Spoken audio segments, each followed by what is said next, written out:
എന്റെ പൊന്നുമക്കളെ,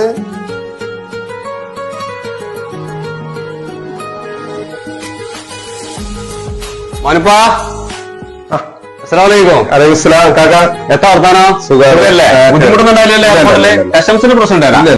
എത്ര അവിടുത്തെ മട്ടോ ചൂട് ഇങ്ങനെ നല്ല ചൂടെന്നൊക്കെ പറഞ്ഞു. എത്ര ഹോട്ടലില് കച്ചവടമൊക്കെ ഉണ്ടാ? കച്ചവടം നല്ല കച്ചവടമാണ്. പക്ഷെ ഡ്യൂട്ടി ടൈം കണ്ടമാനുണ്ട്. 14 മണിക്കൂർ പണിയെടുക്കണം. എന്നെ രാവിലെ കയറി രാത്രി അറിയാൻ പറ്റുള്ളൂ. അത്രയും പണിയാ. ശമ്പളം പറയാനോ ചെറിയ ശമ്പളം, ഒരു മാറ്റമൊന്നും വന്നിട്ടില്ല. അങ്ങനെയൊക്കെ എഴുന്നിട്ടല്ലേ? അങ്ങനെ വരുന്നു. ആ അല്ലയാ. അസ്സലാമലൈക്കും. വലൈക്കും സലാം. അങ്ങനെയൊക്കെയാണ് കാര്യങ്ങൾ കിടപ്പില്ലേ? ഇപ്പ ഇവിടെ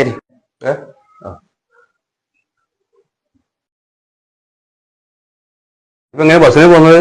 ഇവിടെ മാനിപ്പോടാ. കാക്ക എത്രയാന്ന്? ഞാൻ കുറച്ചു നേരം വന്നിട്ട്. കാക്ക ഇത് അമ്മായി കൊടുത്താണ്. അതിന്റെ ഒക്കെ ആവശ്യന്റെ കുട്ടിയെ ഇത് എവിടുന്ന് വാങ്ങിയതാടാ? അത് ലുലുന്നാ.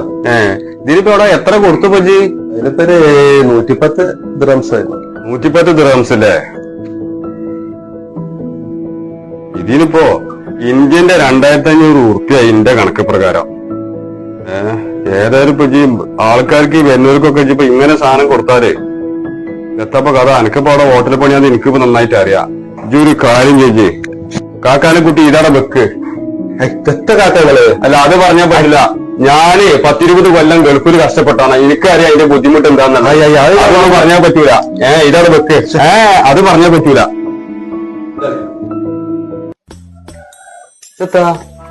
സ്പ്രേ ഇത് എവിടുന്ന വാങ്ങിയടാ? അത് നെക്സ്റ്റോന്ന് വാങ്ങിയതാ. ഇതിനിപ്പോ എത്രയായി? അതിനകത്തൊന്നുമില്ല. 15 ദിറംസ്. 15 ദിറംസ് അല്ലേ? ഇതിനിപ്പോ ഇന്ത്യന്റെ 300 ഉറുപ്പ്യായി.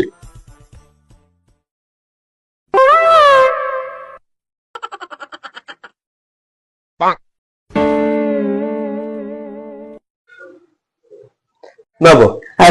എനിക്ക് വേണ്ട, എനിക്ക് വേണ്ട. എന്റെ പൈസയൊന്നുമില്ല, എന്റെ പൈസയില്ല. ഇങ്ങനെ നമ്മളെ കുടുംബക്കാരും അയൽവാസികളൊക്കെ ഉമ്മാര് തീരുമാനം എടുക്കുകയാണെച്ചെങ്കില് 2 കൊല്ലം കൂടുമ്പോ വരുന്ന ആൾക്കാർക്ക് മൂന്നാം മാസം വന്നു കണ്ട് തെരഞ്ഞു പെണ്ണിനും കുട്ടികളും കണ്ടിട്ട് പോയിക്കൂടെ?